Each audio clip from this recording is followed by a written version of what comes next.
पश्चिम बंगाल में 2024 के लोकसभा चुनाव और बाई इलेक्शन में बीजेपी की करारी हार के बाद बीजेपी पार्टी की तरफ से मंथन किया जा रहा है। मंथन में बैठक में इस बात का चर्चा हो रहा है कि जो नए नेता और पुराने नेताओं में कैसे तालमेल बनाया जाए और नेता मिलजुल कर काम करे, तभी जाकर पश्चिम बंगाल में बीजेपी पार्टी आगे बढ़ सकती है। इसको लेकर शुभेंदु अधिकारी ने साफ तौर पर एक बड़ा बयान दिया है कि राष्ट्र को बचाना है और हिंदुत्व को बचाना है, क्योंकि पश्चिम बंगाल में लगातार यहाँ पे हिंसा की गतिविधियां देखी जा रही है। और उन्होंने प्रधानमंत्री नरेंद्र मोदी के नारे का सबका साथ सबका विकास को भी खारिज किया है कि इसकी जरूरत नहीं है। उन्होंने साफ तौर पे कहा है कि जो मेरे साथ में हम उसके साथ में है, यानी हिंदुत्व की उन्होंने बात कहा है। और उन्होंने साफ तौर पर कहा है कि नो नीड अल्पसंख्यक मोर्चा, यानी इसकी जरूरत नहीं है और हिंदुत्व को लेकर पश्चिम बंगाल में आगे बढ़ने की जरूरत है। तो साफ तौर पर कह सकते हैं कि शुभेंदु अधिकारी का जो बयान आया है, इसको लेकर राजनीतिक सरगर्मियां तेज हो चुकी है। और शुभेंदु अधिकारी ने साफ तौर पर कहा है कि जो मेरे साथ है हम उनके साथ में है और सबका साथ सबके विकास की जरूरत नहीं है, यानी प्रधानमंत्री नरेंद्र मोदी के नारे से बढ़कर शुभेंदु अधिकारी ने इस बात को कही है। और वहीं पे सभी बीजेपी के तमाम जो कार्यकर्ता हैं उनमें जान फूकने का काम किया जा रहा है और 2026 के विधानसभा में बीजेपी पार्टी को कैसे मजबूत किया जाए, इसकी भी रणनीति बनाई जा रही है। कैमरामैन पंकज के साथ मनोज पांडे, D24 कोलकाता। लोकसभा चुनाव में उत्तर प्रदेश में जो नुकसान हुआ उसे लेकर बीजेपी में मंथन का दौर जारी है। पहले राज्य स्तर पर मंथन हुआ, अब केंद्रीय स्तर पर इसका मंथन हो रहा है। बीजेपी के राष्ट्रीय अध्यक्ष JP नड्डा केशव प्रसाद मौर्य से कल मिले, वहीं प्रदेश अध्यक्ष भूपेंद्र चौधरी से भी वो मिले और आने वाले समय में तमाम राज्य के बड़े छोटे नेताओं से भी वो मिलेंगे, ताकि राज्य में जो एक स्थिति खराब हुई है, सरकार और संगठन में तालमेल बिगड़ा है, जो कि प्रदेश कार्य समिति की बैठक में निकलकर सामने आया, उसको पाटा जा सके। और लगातार कल से जो बैठकों का दौर जारी है वो आगे भी चलेगा। एक खबर ये भी है कि मुख्यमंत्री योगी आदित्यनाथ को लेकर कहीं कोई विचार की संभावना नहीं है, वो मुख्यमंत्री बने रहेंगे। इनफैक्ट सूत्र ये भी बताते हैं कि 27 में यानी 2027 में जो विधानसभा का चुनाव होगा उसमें भी वही पार्टी को लीड करेंगे, यानी मुख्यमंत्री के चेहरे वही होंगे। दूसरी बात यह है कि जो 10 सीटों पे उपचुनाव होना है वो टफ है, लेकिन बीजेपी ने 7 सीटों का इसमें टारगेट रखा है। और उसके बाद उपचुनाव के बाद सरकार और संगठन में बदलाव होंगे, यानी संगठन के कई नेता सरकार में जाएंगे, सरकार के कई जो मंत्री हैं वो संगठन में भेजे जा सकते हैं, जिसमें केशव प्रसाद मौर्य भी शामिल हो सकते हैं और भूपेंद्र चौधरी भी योगी कैबिनेट का हिस्सा बन सकते हैं। कैमरामैन जहांगीर के साथ कुमार गौरव, न्यूज़ 24 दिल्ली। यूपी के मुख्यमंत्री योगी आदित्यनाथ ने आज अपने सरकारी आवास पर मंत्रिमंडल के साथ बड़ी बैठक की है। मुख्यमंत्री आवास पर आयोजित बैठक में योगी आदित्यनाथ के अलावा एनडीए के सहयोगी दल भी मौजूद रहे। निषाद पार्टी के अध्यक्ष संजय निषाद, लोकदल कोटे से मंत्री अनिल कुमार, अपना दल कोटे से मंत्री आशीष पटेल बैठक में मौजूद रहे। जानकारी के मुताबिक बैठक में प्रदेश में होने वाले उपचुनाव पर संबंधित मंत्रियों से फीडबैक लिया गया। खास बात ये भी है कि बैठक में 10 विधानसभा सीटों पर 2 से 3 मंत्री और संगठन के पदाधिकारियों की तैनाती पहले ही की गई थी। बैठक में उपचुनाव वाली सीटों पर जातिगत समीकरण, जिताऊ उम्मीदवार पर मंथन हुआ है। बैठक में मुस्लिम बाहुल्य सीटों पर मुस्लिम उम्मीदवार उतारने पर भी चर्चा की गई है। इसके अलावा मंत्रियों को संबंधित विधानसभा क्षेत्रों में लगातार कैंप करने के लिए कहा गया है। यहाँ आपको ये भी बता दें कि यूपी में कुल 10 विधानसभा की सीटों पर उपचुनाव होना है और ये उपचुनाव बीजेपी के लिए प्रतिष्ठा का सवाल बन गए हैं। कैमरा पर्सन मिंटू सिंह के साथ अशोक तिवारी, लखनऊ, न्यूज़ 24। उत्तर प्रदेश में आरक्षण को बड़ा मुद्दा बनाएगी कांग्रेस, शुरू होगा बड़ा आंदोलन। लोकसभा चुनाव में मिली सफलता के बाद उत्साहित कांग्रेस अब आरक्षण के मुद्दे को धार देना चाहती है। इसके लिए जल्द ही पार्टी नियमित संविदा भर्ती के साथ साथ आउटसोर्सिंग की भर्ती में आरक्षण के लिए आंदोलन करेगी। जिला मुख्यालयों के साथ ही जहां संबंधित संस्थान होगा वहां प्रदर्शन होगा। साथ ही कांग्रेस पिछड़ा वर्ग आरक्षण की अनदेखी से जुड़े प्रकरण जुटा रहा है। विभाग, विश्वविद्यालयों, चिकित्सा संस्थानों व मेडिकल कॉलेजों में भी नियमित नियुक्ति, खाली पद, बैकलॉग वाले पदों से संबंधित दस्तावेज जुटा रहा है। इन दस्तावेजों के आधार पर ज्ञापन बनाकर राष्ट्रपति और राज्यपाल को भेजा जाएगा। जानकारी के मुताबिक कांग्रेस का ये आंदोलन अगस्त के पहले सप्ताह से शुरू होगा। कैमरा पर्सन धर्मेंद्र साहू के साथ मनोज पांडे, लखनऊ, न्यूज़ 24। लखनऊ में कुकरेल नदी के आसपास बने घरों पर अब बुलडोजर की कार्रवाई नहीं की जाएगी। खुद मुख्यमंत्री योगी आदित्यनाथ ने इस बात का आश्वासन दिया है। लखनऊ के पंतनगर, खुर्रमनगर और अबरार नगर में अब बुलडोजर की कार्रवाई नहीं होगी। पंतनगर के लोगों ने इस आश्वासन के बाद खुशी जाहिर की है। मंगलवार को ट्रांसगोमती संघर्ष समिति के लोगों ने सीएम योगी से मुलाकात की थी। सीएम योगी ने आश्वासन दिया है कि जिन घरों के मालिकों के पास रजिस्ट्री है उनके घर नहीं ढहाए जाएंगे। सीएम ने कहा है, पंतनगर हो या इंद्रप्रस्थ नगर, वहाँ रहने वाले लोगों को सुरक्षा और शांतिपूर्ण जीवन देना हमारी जिम्मेदारी है। फ्लड प्लेन जोन में निजी भूमि भी शामिल है, लेकिन निजी भूमि को खाली कराने की न तो वर्तमान में कोई जरूरत है और न ही कोई प्रस्ताव है। फ्लड प्लेन जोन की पहचान के लिए मकानों पर लगाए गए लाल निशान से लोगों में डर और भ्रम का माहौल बना है। इसका कोई औचित्य नहीं था। सीएम ने कहा इसके लिए जवाबदेही भी तय की जाएगी। हालांकि स्थानीय लोग लगातार इस बात की भी मांग कर रहे हैं कि सरकार कोई कार्रवाई नहीं करेगी, इस बात का उन्हें लिखित आश्वासन भी दिया जाए। कैमरा पर्सन मिंटू सिंह के साथ अशोक तिवारी, लखनऊ, न्यूज़ 24। विवादित ट्रेनी IAS ऑफिसर पूजा खेडेकर की मुश्किलें बढ़ती जा रही हैं। महाराष्ट्र सरकार ने पूजा खेडेकर की ट्रेनिंग रद्द कर दी है और उनको 23 जुलाई तक Lal Bahadur Shastri national administration academy में रिपोर्ट करने के लिए कहा है। यह एकेडमी मंसूरी में है और अब उनको वहां पर दोबारा ट्रेनिंग के लिए जाना होगा। इस बीच पूजा और उसके परिवार पर जांच एजेंसियों का शिकंजा कसता जा रहा है। इतना ही नहीं, पूजा के परिवार का जो पुणे में बंगला है, बताया जाता है कि उसमें भी अवैध निर्माण है और उसको लेकर महानगर पालिका प्रशासन ने पूजा खेडेकर को नोटिस भेजा है। इस बीच पूजा खेडेकर ने भी पलटवार किया है। पूजा खेडेकर ने पुणे के कलेक्टर के खिलाफ शिकायत दर्ज कराई है। यह शिकायत वासीम पुलिस में दर्ज कराई गई थी, जो ट्रांसफर होकर अब पुणे पुलिस में आई है। यानी कहीं न कहीं यह मामला पूरी तरह से गर्माता जा रहा है। एवं विनोद के साथ इंद्रजीत सिंह, न्यूज़ 24, मुंबई। जम्मू के डोडा में आतंकी हमले में शहीद हुए राजस्थान के दोनों जवानों के पार्थिव शव को आज विशेष विमान से जयपुर एयरपोर्ट लाया गया। राजस्थान सरकार की ओर से 2 मंत्री हवाई अड्डे पर मौजूद थे, भारतीय सेना के अधिकारी भी थे और राजस्थान में नेता प्रतिपक्ष टीकाराम जूली और कांग्रेस के प्रदेश अध्यक्ष गोविंद सिंह डोटासरा सहित कई लोगों ने उन्हें यहाँ पर श्रद्धासुमन अर्पित किए। यहाँ से उनके पार्थिव शव को सीधे उनके पैतृक गाँव झुंझुनू ले जाया गया।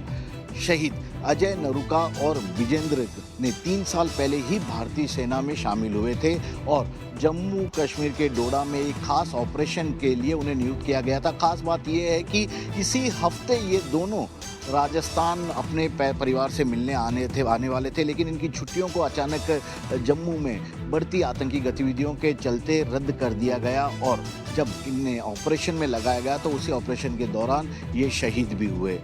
सरकार की ओर से साफ कहा गया है कि शहीद के परिवारों का पूरा ख्याल रखा जाएगा और पूरे राजकीय सम्मान के साथ आज उनका अंतिम संस्कार भी कर दिया गया। कैमरामैन विक्रम सिंह भाटी के साथ श्रीवत्सन, जयपुर, न्यूज़ 24। डोडा जिले में सुरक्षा बलों का आतंकियों की तलाश में महा ऑपरेशन चल रहा है, ऑपरेशन कोठी 2। इस ऑपरेशन का यही मकसद है कि जितने भी आतंकी इन घने जंगलों में छिपे हुए हैं उन आतंकियों को चुन चुन कर ढेर करना। हम इस समय देसा के घने जंगलों में हैं। ये वही जगह है जिस जगह पर बीते कल आतंकियों और सुरक्षा बलों के बीच मुठभेड़ हुई थी और इस मुठभेड़ में सेना के 4 बहादुर जवान शहीद हुए थे, जिनमें एक कैप्टन भी था। दरअसल आतंकी कर क्या रहे हैं ये आप देखिए कि आतंकी टॉप जो हाइट्स हैं वहां पर बैठे रहते हैं, हमारे जवानों की मूवमेंट को वॉच करते हैं, सेना की गाड़ियों के काफिलों को वॉच करते हैं, उसके बाद घात लगाकर हमला करते हैं। और जब हमारे जवान इस घने जंगल को कॉर्डन करते हैं तो आतंकी जो हैं इन्हीं गुफाओं में छिपते हैं। चारों तरफ से हमारे जवानों ने इस घने जंगल को कॉर्डन कर लिया है। आतंकी अब इस घने जंगल से भाग नहीं पाएंगे। कैमरामैन जितेंद्र के साथ पंकज शर्मा, न्यूज़ 24, डोडा। करीब 4 साल पहले तक जो आतंकवाद और आतंकियों के बड़े हमले दक्षिणी कश्मीर के इलाकों में देखने को मिलते थे, वो अब शिफ्ट होकर दक्षिणी कश्मीर से सटे जम्मू के पीर पंजाल रेंज से लेकर जम्मू में इंटरनेशनल बॉर्डर के करीब मैदानी इलाकों में देखने को मिल रहे हैं। पिछले करीब 2.5 वर्षों के भीतर ही जम्मू में एक के बाद एक बड़े आतंकी हमलों में अभी तक 50 के करीब सेना पुलिस के जवानों के साथ कई अफसरों की जान चली गई है और लगातार जम्मू के इलाकों में कठुआ से लेकर उधमपुर, डोडा और पीर पंजाल के राजौरी पुंछ इलाकों में आतंकी हमलों में तेजी देखी जा रही है। जम्मू के इलाकों में कामयाबी मिल रही है, जो फोर्सेस के सामने अब एक बड़ी चुनौती के रूप में बनी हुई है। कैमरामैन महराज अहमद के साथ आसिफ साहब, श्रीनगर, न्यूज़ 24। मध्य प्रदेश लोक सेवा आयोग यानी MPPSC के 13% रिजल्ट रोके जाने को लेकर मध्य प्रदेश हाई कोर्ट ने राज्य सरकार पर 50,000 की कास्ट लगाई है और कोर्ट ने सरकार और MPPSC से ये जवाब भी मांगा है कि आखिरकार बीते 5 साल से 13% जो रिजल्ट रोका गया है उसकी वजह क्या है और उस रिजल्ट को जल्द जारी किया जाए।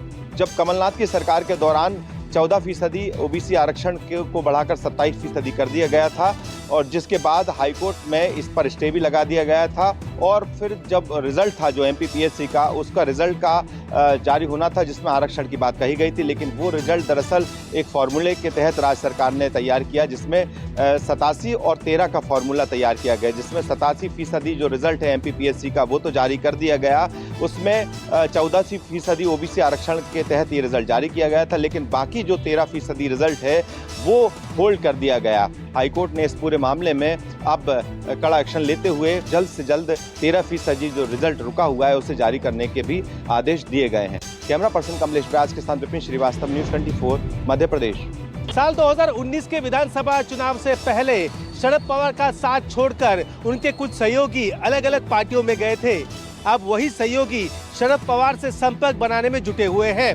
शरद पवार अगले कुछ दिनों में अहमदनगर के अकोले में जाने वाले हैं। वहां उनके पुराने सहयोगी मधुकर पिचड़ और उनके पूर्व विधायक बेटे ये शरद पवार के गुट में शामिल होने वाले हैं। इतना ही नहीं बल्कि और भी कुछ ऐसे विधायक हैं जो अजित पवार के साथ हैं, लेकिन वो अभी भी शरद पवार से संपर्क बनाए हुए हैं, क्योंकि इन विधायकों ने देखा है कि साल 2024 के लोकसभा चुनाव में शरद पवार ने 10 उम्मीदवार खड़े किए थे, जिसमें से 8 उम्मीदवार वहां पर चुनाव जीते थे। इन विधायकों को लगता है कि 2024 के महाराष्ट्र विधानसभा चुनाव में अगर अजित पवार का साथ दिया तो चाचा शरद पवार उन्हें नुकसान पहुंचा सकते हैं। इससे भला ये है कि शरद पवार के साथ आकर मिल जाए। कैमरामैन अखिलेश सिंह ठाकुर के साथ विनोद जगताले, न्यूज़ 24 ठाणे। गुजरात में नए वायरस की एंट्री से मचा हड़कंप, अब तक हुई 8 बच्चों की मौत, संदिग्ध मरीजों की संख्या हुई 14। गुजरात में नए वायरस की एंट्री से हड़कंप मच गया है। महसाणा, महिसागर, साबरकांठा और अरावली जिले में 8 बच्चों की मौत इस वायरस के चलते हो गई है। दावा किया जा रहा है कि इन सभी बच्चों की मौत चांदीपुरा वायरस से हुई है। इस वायरस से संक्रमित 14 संदिग्ध मरीज बच्चे का सिविल अस्पताल में इलाज भी चल रहा है। राज्य के स्वास्थ्य मंत्री ऋषिकेश पटेल ने बताया कि सभी बच्चों के खून के नमूने से पुष्टि के लिए पुणे स्थित वायरोलॉजी प्रयोगशाला में भेजे गए हैं और उनके परिणाम का इंतजार है, लेकिन बीमारी के लक्षण चांदीपुरम वायरस के होने की संभावना जता रहे हैं। स्वास्थ्य मंत्री ने यह भी कहा है कि इस वायरस से घबराने की जरूरत नहीं है। ये पिछले सालों में लगातार इस मौसम में दिखाई देता है और इसके मामले सामने आते रहे हैं। खासकर ये वायरस ग्रामीण इलाकों में संक्रमण से फैलता है। ऐसे में अब राज्य सरकार ने तमाम संक्रमित इलाकों में आरोग्य विभाग की टीमों को तैनात कर दिया है। दवा का छिड़काव किया जा रहा है और लोगों में अवेयरनेस भी फैलाई जा रही है। कैमरामैन प्रभात साथ भूपेंद्र सिंह, अहमदाबाद, न्यूज़ 24। कोलकाता में लगातार सब्जियों के दाम बढ़ रहे हैं और सब्जियों के दाम बढ़ने की वजह से लोगों में काफी परेशानियां हो रही है। यदि हम टमाटर की बात करें तो टमाटर 100 रुपए और 120 रुपए केजी बिक रहा है। वहीं यदि पटल की बात करें तो पटल करीबन 50-60 रुपए किलो बिक रहा है। खीरा 70 से 80 रुपए किलो बिक रहा है और वहीं पे बैगन यहाँ पे करीबन 70 से 80 रुपए किलो बिक रहा है और करेला 80 से 90 रुपए किलो बिक रहा है। और जिस तरह से कहे कि नेनुआ की बात किया जाए, तोरू की बात किया जाए तो करीबन 40 से 50 रुपए किलो बिक रहा है। और वाकई कह सकते हैं कि मुख्यमंत्री ममता बनर्जी ने इसको लेकर ये टास्क फोर्स यहाँ पे गठित किया था। टास्क फोर्स जो पूरे मार्केटों में जा रहे हैं, लोगों से जानने की कोशिश कर रहे हैं कि आखिर ये दाम कैसे बढ़ रहे हैं। और लगातार 1 सप्ताह बीत चुका है मुख्यमंत्री ममता बनर्जी के पहल करने के बाद भी, लेकिन बाजारों से दाम नहीं गिर पा रहा है। टमाटर के दाम आसमान छूते जा रहे हैं और इसको लेकर लोग परेशान हैं। वाकई कह सकते हैं कि आखिर बाजारों में ये दाम कम होगा। जो यहाँ पे जमाखोरी हो रहा है, जो लोग माल को यहाँ पे रख के और उसको ऊंचे दामों में बेच रहे हैं, उनके खिलाफ कड़ी से कार्रवाई करने के लिए मुख्यमंत्री ममता बनर्जी ने कहा है और 10 दिन के अंदर पूरे मार्केट से रिपोर्ट मांगा है। कैमरामैन पंकज के साथ मनोज पांडे, न्यूज़ 24 कोलकाता। दिल्ली पुलिस ने ताजिए के जुलूस को लेकर के दिल्ली के अलग अलग इलाकों में एडवाइजरी जारी की है। दरअसल में 12:30 बजे से लेकर के रात को 9 बजे तक जो ताजिए का जुलूस है वो दिल्ली के अलग अलग इलाकों में निकाला जाएगा। इस समय मैं मौजूद हूँ दिल्ली के दिल कनॉट प्लेस में। आप देख सकते हैं कि जो दिल्ली पुलिस है उसने तैयारी यहाँ पर पूरी कर ली है, क्योंकि जो जमा मस्जिद की तरफ से जो निकलने वाला जो जुलूस है वो कनॉट प्लेस के इनर सर्कल से होते हुए यहाँ से मंदिर मार्ग होते हुए आगे की तरफ जाएगा, जो कि करबला तक जो है वो वहाँ पर करबला में जाकर के ताजिए जो है उनका दफीना होगा। इन ताजियों पर पूरी तरीके से ड्रोन से लेकर के तमाम जो सुरक्षा एजेंसियों के टूल्स हैं वो इसमें इस्तेमाल करेंगे, क्योंकि किसी भी जो जुलूस है उसमें किसी भी तरीके की कोई मिसहैपनिंग ना हो पाए। इसके लिए जो दिल्ली पुलिस है वो पूरी तरीके से इस जुलूस को अपने गंतव्य तक पहुंचाने के लिए चाक चौबंद व्यवस्था दिल्ली पुलिस की तरफ से की गई है। कैमरा पर्सन के झा के साथ में यूसुफ, न्यूज़ 24 दिल्ली। दिल्ली एनसीआर समेत उत्तर भारत के कई राज्यों में फिर से जोरदार बारिश हो सकती है। मौसम विभाग ने अनुमान जताया है कि कुछ राज्यों में भारी बारिश होने से हो सकता है नदियां फिर से उफान पर आ सकती हैं और बाढ़ की स्थिति और ज्यादा खराब हो सकती है। आपको बता दें कि दिल्ली एनसीआर को लेकर भी मौसम विभाग ने अलर्ट जताया है। 18 तारीख को यानी 18 जुलाई को येलो अलर्ट जारी किया गया है। इसके अलावा उत्तर प्रदेश, बिहार में रेड अलर्ट किया गया है। कई डिस्ट्रिक्ट में भारी बारिश हो सकते हैं। इसके साथ ही अगर हिमाचल प्रदेश और उत्तराखंड की बात की जाए तो वहां भी भारी बारिश होने के आसार दिखाई पड़ रहे हैं। ऐसे में जिस तरीके से लगातार बारिश हो रही है उत्तर भारत के राज्यों में, उसको देखते हुए मौसम विभाग ने ये कहा है कि फिलहाल ये स्थिति एक हफ्ते तक रहेगी। हालांकि इसकी वजह से मौसम में जो है वो काफी ज्यादा परिवर्तन भी हुआ है और टेम्परेचर काफी ज्यादा गिरा भी है, लेकिन ह्यूमिडिटी बढ़ गई है दिल्ली एनसीआर में। लेकिन बाकी राज्यों में बारिश होने से स्थिति काफी ज्यादा नाजुक इस वजह से हो गई है क्योंकि हिमस्खलन के साथ साथ लैंडस्लाइड हो रहे हैं और लगातार नदियां जो हैं उफान पर है। तो फिलहाल एक हफ्ते के लिए मौसम विभाग ने यही कहा है कि आने वाले समय में भारी बारिश हो सकती है कुछ राज्यों में और कुछ राज्यों में गरज के साथ छींटे पड़ सकते हैं। पल्लवी झा, दिल्ली, न्यूज़ 24।